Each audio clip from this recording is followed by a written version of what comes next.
Hello there. It's time for Most Things Kenobi. Shouldn't it be All Things Kenobi?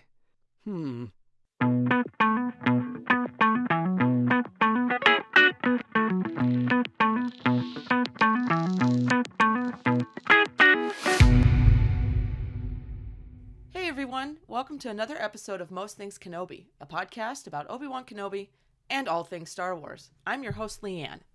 And I'm your host, Lauren.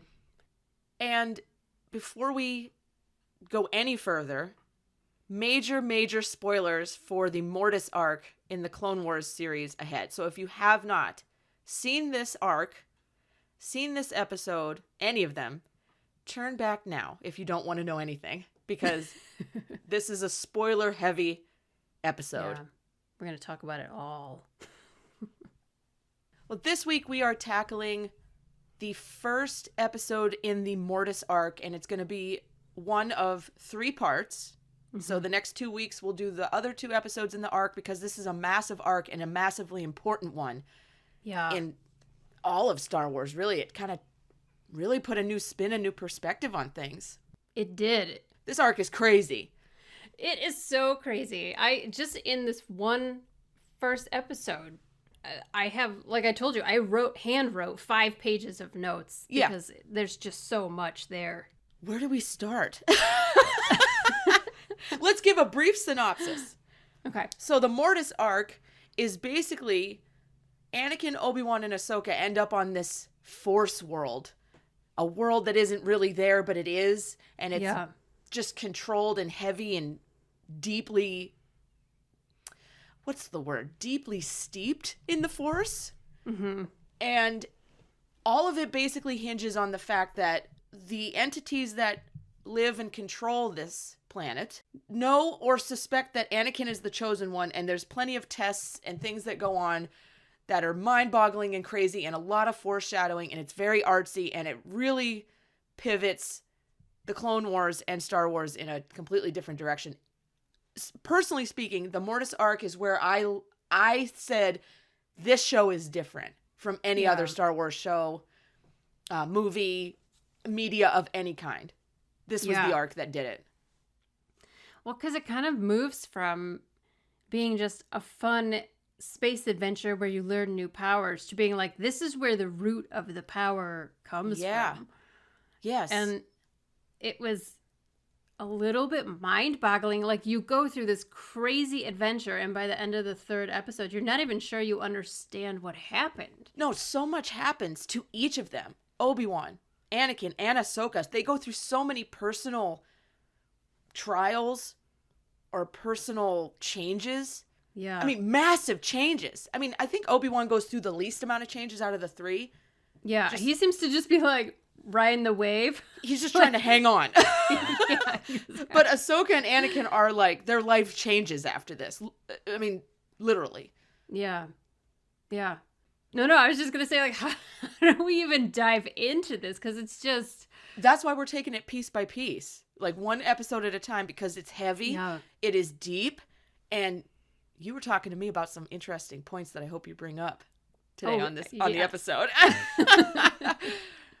So the first episode is called Overlords, and this is where Anakin, Obi-Wan, and Ahsoka end up on this strange Force planet and meet the father, the daughter, and the son, which is weird. Yeah, I mean, like, everything about it is strange. I mean, right from the beginning, there's this moment where they get a distress call, right? And that's why they go to this location in space. And they're saying it's a Jedi distress call that hasn't been used for 2,000 years. Right. So my first question is, what was happening 2,000 years ago? Well, yeah. I mean, why did it die off? Why don't the Jedi of now use it? Yeah. And so, like, I went back through the timeline, and the canon timeline said nothing really except that this is when that distress signal was sent out. But in the Legends timeline on Wikipedia, got to shout out Wikipedia. Hey, Wook, how you doing? A lot of the info I'm getting is from there. It says, quote, the new Sith wars begin with the 4th Great Schism 2,000 years ago. The Jedi Master Phineas leaves the Jedi Order with 50 followers and takes the name Darth Ruin as he founds the new Sith, igniting 1,000 years of conflict with the Sith. Beautiful. Perhaps that had something to do with it. Perhaps. I don't know. A schism would warrant a distress call. I mean, we had a distress call last week on our Kenobi trailer episode. That's true. Klaxons alerting. So yeah, they end up on this place after they get this distress call. It's funny because it's one of those weird supernatural things where all their comms go down. Right. The signal goes down, and then all of a sudden it comes back up, and they're being drawn into this thing. And didn't the it's like a diamond-shaped floating entity? Yes. Didn't it kind of look like notes on this? Oh, you do? Okay, because it gave me vibes of now I can't think of it. A holocron? No, but that's a great point. I didn't think of that. I'm sitting right next to a holocron. It looks just like it. No, I was thinking it looked like Exegol. Oh yeah, I had that thought too. I was very interested because right away my brain was thinking it looks like a holocron, but it looks like a mixture of a Sith and a Jedi holocron, which is perfect because they're neither positive or negative. Didn't the father say that they're neither light nor dark? Yeah, they're balanced. They're balanced, yes. Yeah, so they have like the perfect balance. So the actual shape that this Force planet area location, yes. I don't know, it's an octahedron. Octahedron. So it's an 8-sided object, and the number 8 repeats through this episode over and over. No shit. Yeah, and I'll talk about it in more detail maybe as we go along. But once I noticed it, I just saw it everywhere. And no way. And there's a significance to the number 8, but I'll get back to it later because it's okay. I'm curious. Yeah, it's really cool. Well, actually, I know it's the infinity symbol that's in the yin and yang arena. I saw that and I was like, well, it looks like an exclamation point, kind of a double-sided exclamation point, but it's more of like an infinity sign, but it could also be an 8. Yes. I'm already thinking. Well, maybe we'll talk about 8 now, and then people can like have this in their mind as we go forward. So, yeah, let's do it. Okay, so this ties into like a larger symbolism that I was seeing throughout the episode that we can talk more about later, but there's like a lot of Christian symbolism in this episode. And not necessarily that it's telling a Christian story, but that it's pulling from like Christianity and its lore, basically. Mm-hmm. So like I have the number 8, like I said, it repeats a lot, but that number is actually like really important in the Bible. It represents, in the Christian tradition, the number 8 represents the beginning or creation or being born again. So like as the planet, we know the planet's cycle is that it dies and rebirths every single day. So I thought that was pretty interesting. That's a good point. So the number 8 is also, it means harmony and balance. Like if you just think about the shape of the number 8, it's the circle on top, circle on bottom. And it's also the symbol of prosperity, the symbol of infinity. So it's kind of interesting that it makes perfect sense that that would be a repetitive number throughout because that's what the planet is. It's a constant cycle of infinite balance, right? Mm-hmm. And if you break that, everything falls apart. So I just thought it was interesting because like I was like, what else does the number 8 have to do with anything? It's like 8 was the number of people on Noah's Ark. There were 8 gates at the Temple of Babylon. There were 8 seasons in the Wheel of the Year, which is like the pagan calendar was 8 seasons, which then was appropriated by the Christian church. Right. The Eightfold Path in Buddhism means the middle way. Yes. Where you're like choosing the center path to enlightenment. So I feel like it was obviously like a very deliberate choice. Oh, absolutely. There were a lot of deliberate choices in how they created this episode. As I was telling you, like the angular manner at which they shot. Now it's animated, of course, but still purposeful. They come in at kind of wonky angles. Yeah. And severe angles to like zoom in on the character or the scene or something. And I thought that was very purposeful because everything's kind of topsy-turvy in this episode. They're not used to it. I mean, the 3 characters we know They're in a very strange place.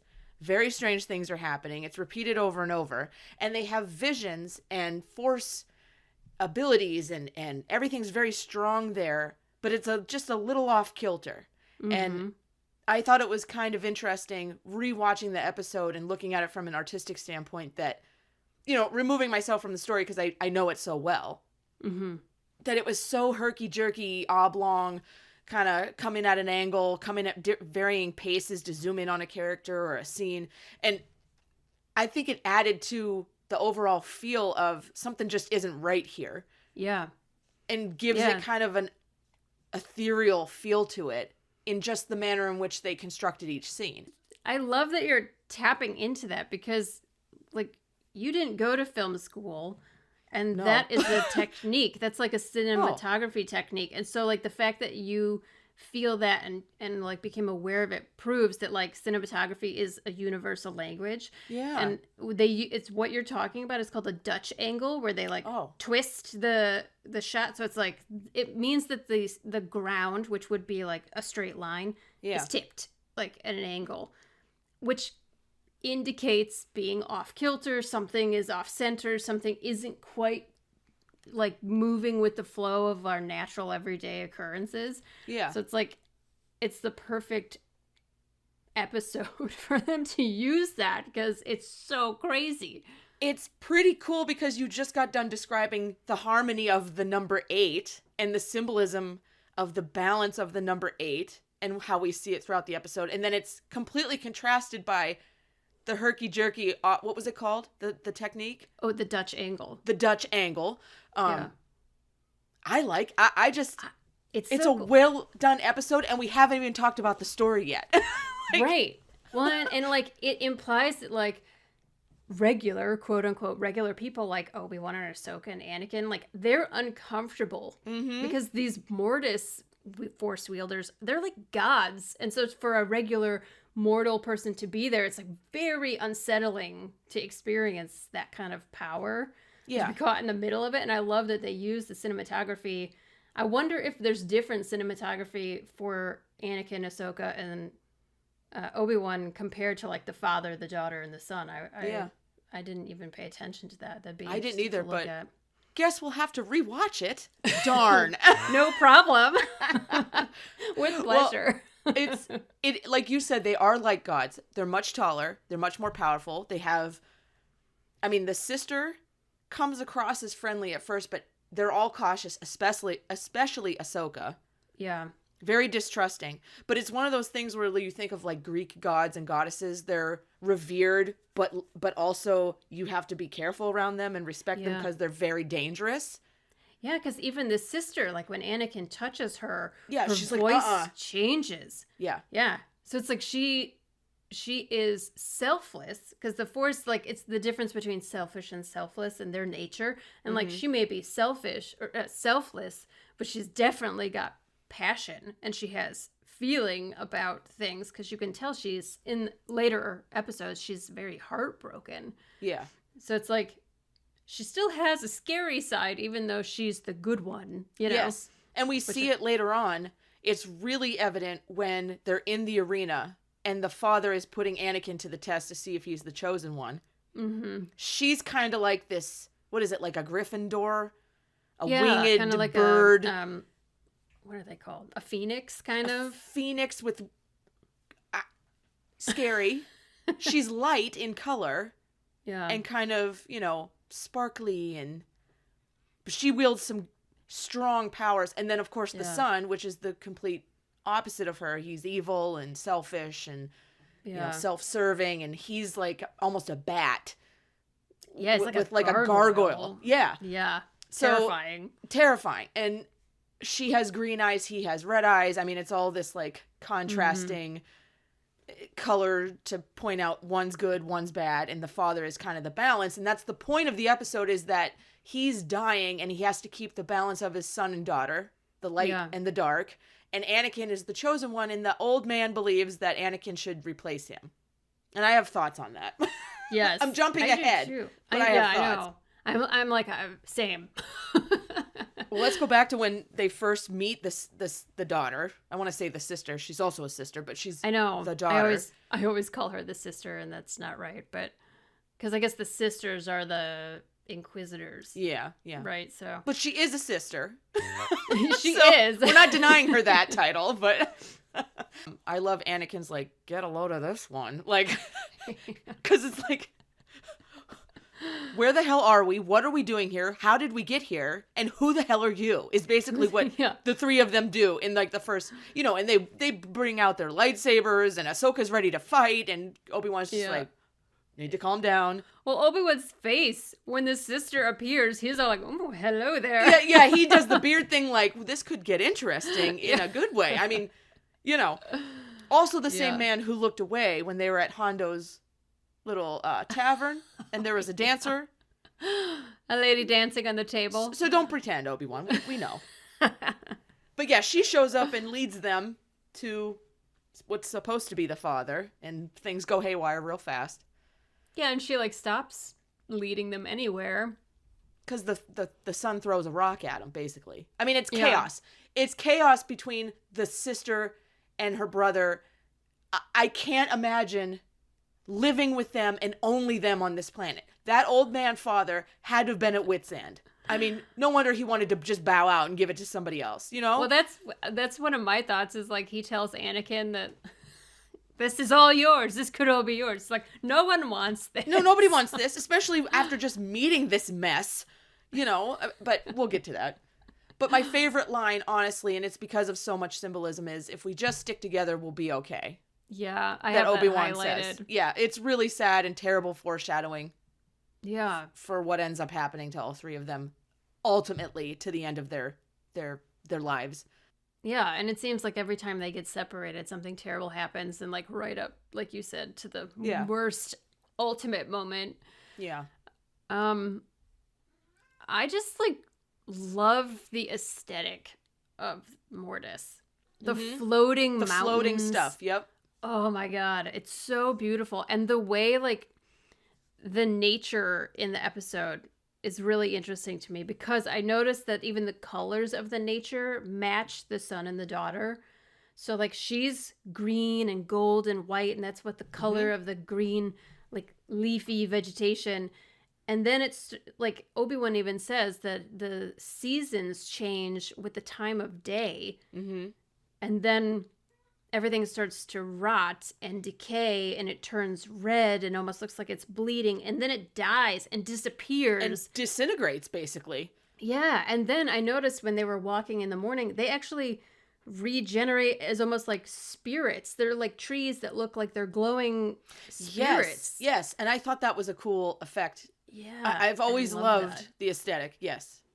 And then they become green again. So it's like this whole cycle that happens in like a, quote, 24-hour period. Not that they have time really on Mortis, but like... Well, it's the old, you can't have darkness without light. You can't appreciate what you have without losing it. It's the constant, the lesson in all of it, After every winter comes a spring.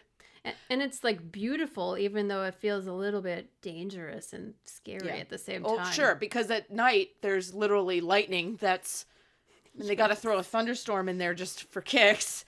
And they go into the cave, and the cave is gorgeous. It's all crystals, and it kind of looks like kyber crystals, but they're all kind of bluish white. Yeah. And, that's where Obi-Wan and Ahsoka wait until, because Anakin gets separated from them, and they have their visions, which... Yeah. Huge moments. Qui-Gon returns, and then Ahsoka sees herself as an adult. Yeah, which is crazy. All of it is so interesting because they're all like asked a question. But are they being asked a question by some external force, or are they kind of an internal question that's manifesting itself in this weirdly force-strong planet? Like, it's hard to say. Obi-Wan is very calm when he sees Qui-Gon. Mm-hmm. I would have lost my shit if I was Obi-Wan and I saw Qui-Gon. You know what I mean? He's very pragmatic. It's just like, how are you here? Yeah. And he busts out his lightsaber because, you can't, you just can't trust what you're seeing because your mind is kind of like a mind fuck, but. Yeah. But they each like receive a warning, kind of, like Obi-Wan the least, because he's probably the least at risk. So, like, Qui-Gon asks if Obi-Wan has done as he was asked. Like, did you train Anakin? And Ahsoka, I was really surprised when I heard it, because, like, I've seen it 100 times, but, like, watching it specifically to make notes, like, the first thing Ahsoka's older self asks her younger self is, are you happy? Yeah. Which is so odd a question, you know, with a Jedi. Do they ask themselves that, you know? No, because it's not supposed to matter, which is an interesting question. But this is before, technically, if you watch the show as it happens, and you don't skip ahead and you don't know anything, this is before we know what happens to Ahsoka and she leaves the Jedi Order. Yeah. So it's kind of weird to think that, because she's very unhappy by that point. Very disappointed. Yeah. And isn't the next thing that her older self asked her is, do you feel safe, or do you feel that you're being treated fairly? Yeah. By your master? And like, it's all like a warning about training with Anakin, because he's leading her on a dangerous path. And she's like, I trust him with my life. But then Anakin is asked, what is the root of his pain? Yeah. A lot of emphasis on his guilt. Yes. His guilt for not saving his mother, for killing, you know, the Sand People in revenge, or to avenge his mother. Yeah. And it's really weird, because at the end of Anakin's vision of his mother, who is dead, her voice changes, because we know eventually that it's the brother doing it. Right. Or manipulating it in some way. Right. But her voice turns demonic, and it's really weird. And the next scene is Anakin's lightsaber point coming in to face, like, to basically get right up against the father's nose. And I love that shot. Yeah. You don't even see Anakin. You just see the lightsaber getting within a breath of the father's nose. And I'm like, that is impactful. Because Anakin's, you don't fuck with Anakin when it comes to his mother. And that's exactly why they did it. That's exactly why the brother went there. Well, and it makes me wonder, like, okay, we know that the brother caused Anakin's vision. What was the cause of Obi-Wan and Ahsoka's vision? I don't know. They never say. It's so interesting. So, and the father says later that they take a form dependent on the force energy around them. Mm-hmm. But does that mean, like, the people that they're with, or, like, the environment that they're in? Because, like, then that just means that, like, of course, they would come to you as your mother, or Qui-Gon, or, you know, anything like that, in something inside you that's either like it's weird though that they only seem to see things that made them feel guilty or anxious. Why wasn't anyone having visions about, like, good things? Maybe because there wasn't any good coming. They're probably not. I wasn't going to say it, but it is Star Wars here. Yeah. But I guess I have questions. Why were they tapping into Anakin's guilt so much?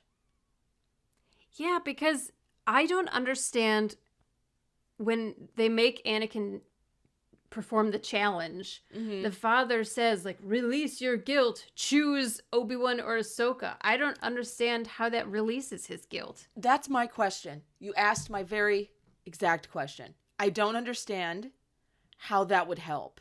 And honestly, if anyone's listening out there and has a theory, let us know, because please, that's probably my most difficult part of this episode. Is I don't understand the link between his guilt and how, I mean, maybe if you release your guilt, then you become more powerful in the Force.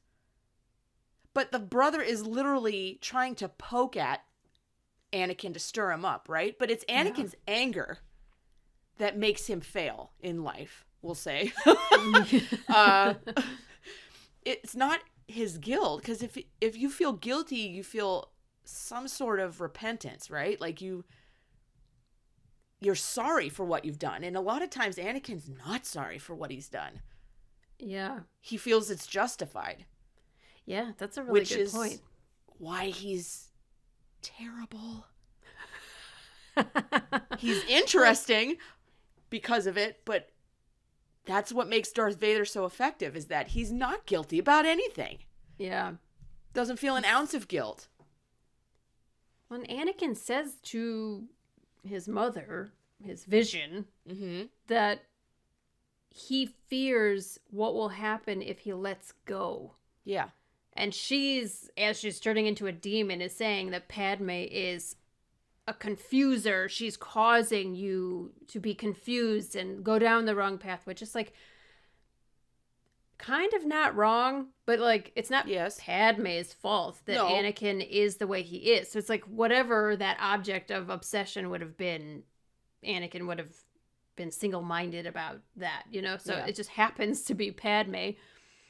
But like I found that really interesting because they're talking about like that he can't let go, that he's attached, but then talking about feeling guilty.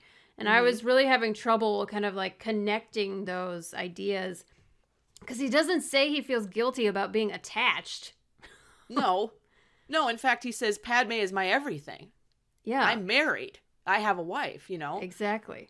It's more like that he's guilty, I guess, maybe about killing people. And I guess he said he feels guilty about failing to protect her, which is why he's so adamant to protect Padme. Yes. Well, you know, people hold on to their grief and their traumas and their guilt, and it allows that ends up defining them. Like without that, they don't know who they are. Like that's such a pillar in their life. Not everyone. I'm just saying in this instance, Anakin's identity basically is attached to his failure to save his mother. Mm-hmm. If he lets go of that, then he's letting go of his mother, and he doesn't want to do that. And without his mother, he doesn't know who he is, honestly. Right. He never takes the time to do any soul searching. It's probably too scary to go in there and look. Well, sure. A lot of people don't look inside because it's too scary. It takes a lot of courage. And so if you're always distracted, but you have that one thing to fall back on, like Anakin did, I mean, that's easier than confronting the demon, so to speak. It's so interesting, though, because then the father appeals to Anakin's, like his need to protect, to try and get him to stay. Yeah. So the whole thing is manipulation. It is. So just because a character says something doesn't mean they believe that, you know. So it makes me wonder if the father does strike me as like duplicitous sometimes. And like he has an ulterior motive, which always makes me feel like that's not a balanced person. No, it's not. So I thought that was interesting. And like, not that it's wrong. I'm just curious what the writers or like what the like what Dave Filoni would have to say about it all, you know, like what's the point behind it all? I think Anakin made the right choice. And I don't think that the father should have said, let your selfish actions rule you for the rest of your life. I am not about to leave the only two people who I consider family and friends to go corral this brother and sister because you're about to die. I don't know who you are. You haven't treated me decently since we got here. You won't give me a straight answer. My dead mom's showing up in a vision. You won't answer anything about that. I'm not going to sit here and do your work after you're like, selfish or not, I don't think I would have changed Anakin's decision. I mean, we see later on that maybe not this selfishness, but Anakin's selfishness down the road ends up contributing to what ends up happening to the galaxy. But I mean, in this instance, you can't expect some stranger to show up and take over after all that shit. Well, and also earlier in the episode, he describes Mortis as a sanctuary and a prison, and then expected Anakin to be like, yeah, I'll stay. Yeah. I don't get it. No. Like, it's so interesting. Like, what they're saying as Force lore is super interesting, but I really have trouble understanding what the characters are trying to do because they just, like, it's just so manipulative and confusing. And it's like, I'm amazed that Anakin could make a decision. Well, once again, Anakin is caught at the hands of someone trying to manipulate him. Yeah. And tell him this versus that. And he essentially has to make a decision. I mean, I'm not defending what ends up happening to him and how he becomes Darth Vader. I mean, obviously, I like the character because he's multi-layered and there's a lot to dig into. Yeah. But God damn it, everyone tries to manipulate this kid. It's no wonder, you know? I'm just saying it. The manipulation doesn't help either. Right. You just have an unstable, powerful force wielder, and you think manipulation's gonna work? I don't think so. Yeah. Oh my gosh, the father didn't even know what he was really asking. Like, No. this would have not really turned out that great. That's right.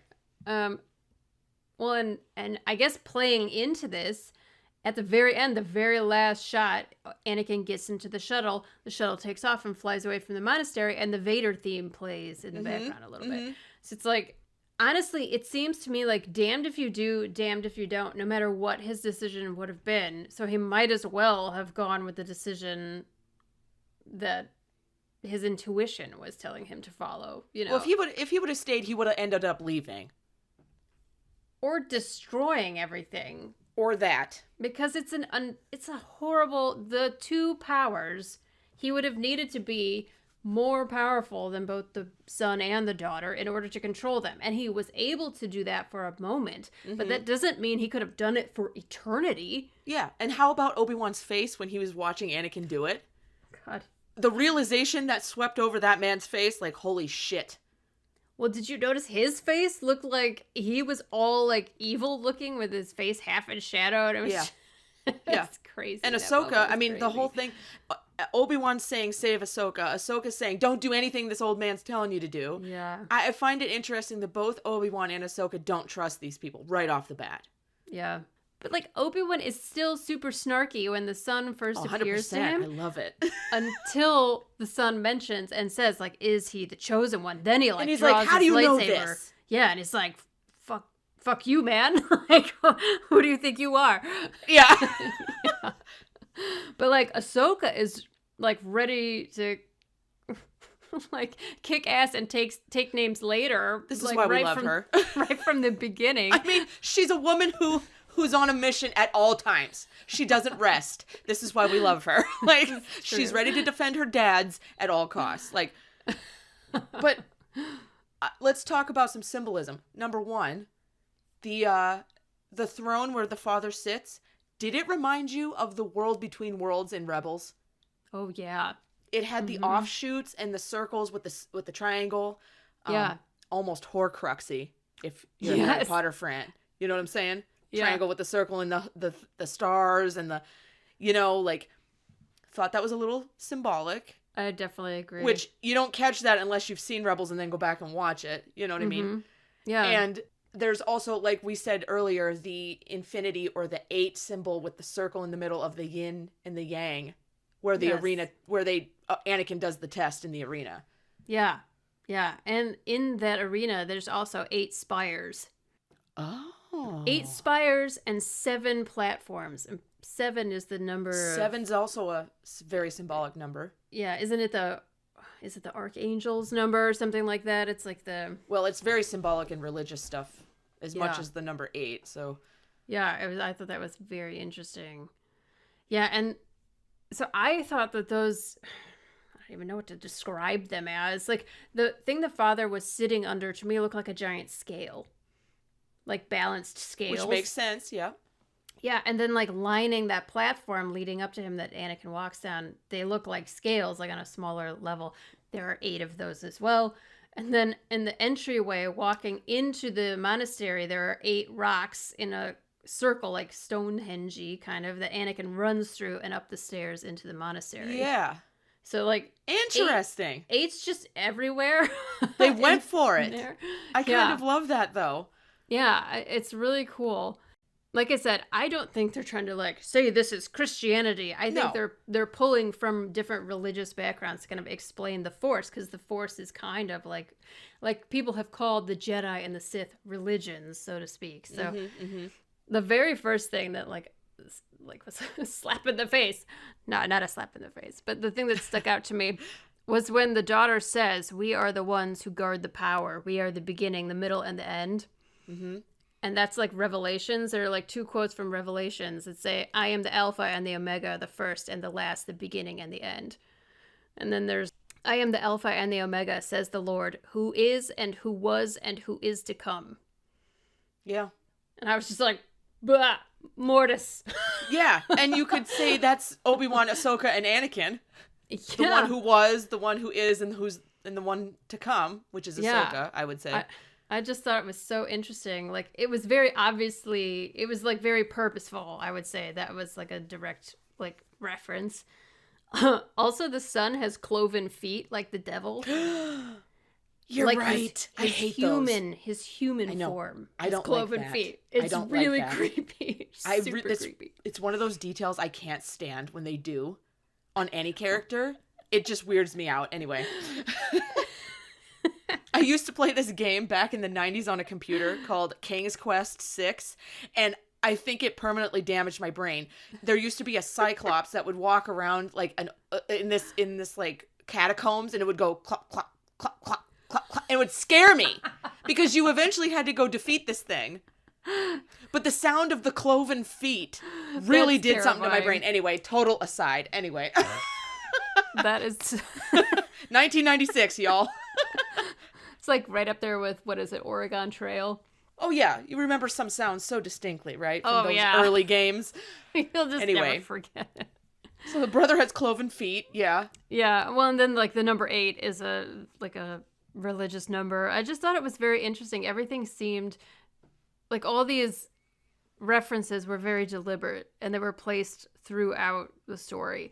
I would just like to say that just because the father's opinion of Anakin being the chosen one in this situation is Anakin replacing the father to balance the son and daughter, I don't think that's what the chosen one's prophecy actually meant. I think the father misunderstood it and took it personally. And I think Anakin did fulfill, as Vader with Luke, the balance of the Force that needed to happen. Yeah. It wasn't going to happen any other way. And it wasn't going to happen in the father's way. So I think even the strongest of Force wielders, such as the father, misunderstood a prophecy. Which is so interesting because they seem like deities. Right? You know, so it's like, they're not, what is it, omniscient? Yes. Where is omniscient is the all-knowing, right? I yes, get yes. omnipotent and omniscient confused sometimes. But like, they're wise and they're powerful, but it doesn't mean they can see everything, which is super crazy because they refer to, like, Mortis is referred to as the fulcrum of the Force. Ta-da! So it's like Qui-Gon told Obi-Wan that all of the Force goes through this place out into the galaxy, out into the universe. So, like, if that much Force is going through the planet, why are they so wrong about Anakin? It's so crazy to me. It's real deep, and there's layers upon layers to all of this, and it just keeps getting deeper the further into this arc that you go. I mean, I don't even know. I just... the shit that ends up happening. I mean, and this is only the first part of a 3-part episode arc. You know. I know, and it's just by the end, you're just like, I don't know where I've been. Yeah, this is a very artistic arc. This whole thing is a piece of art. Yeah, it is. The whole the 3-episode arc is a work of art. I had to say that slowly. It's a tongue twister for sure. Clone Wars is not just a kid's show. This is a work of fucking art. Yeah, it's insane. Think of all the stuff we've referenced, like all the symbolic references, the scientific references, like it's the religious references. It's crazy. They don't just throw this stuff in. It's well thought out, purposefully thought out, and the end product is fantastic. Fantastic. And it results in things that furthers the story that we know in Star Wars.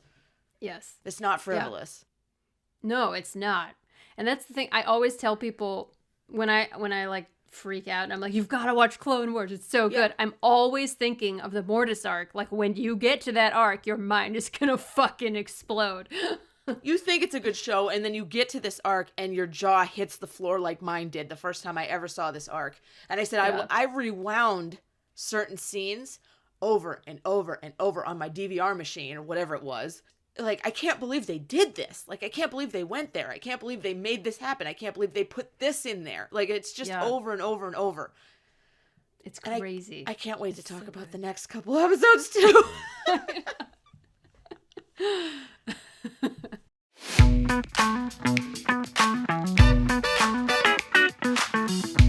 So we kind of already asked a question in the middle of this episode, but we gotta know, what are your theories with this episode or this arc in general? Yeah.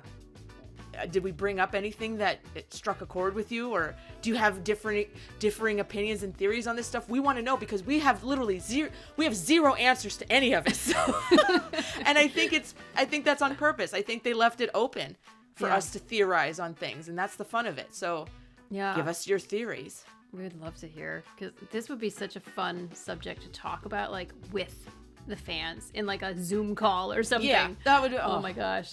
For a Twitch stream. Yes. All right, join us back here next week for the next episode in the arc. It's the Altar of Mortis, and things get, if you can believe it, even crazier. Yes, and even more symbolic. Yes, it is a very fun, dark, spooky episode. So come back here next week and we will break it down for you. Last week on Most Things Kenobi, we talked about the rebellion badass queen that is Hera Syndulla, and we got plenty of comments, and we'll go to Instagram and read a few of them this week.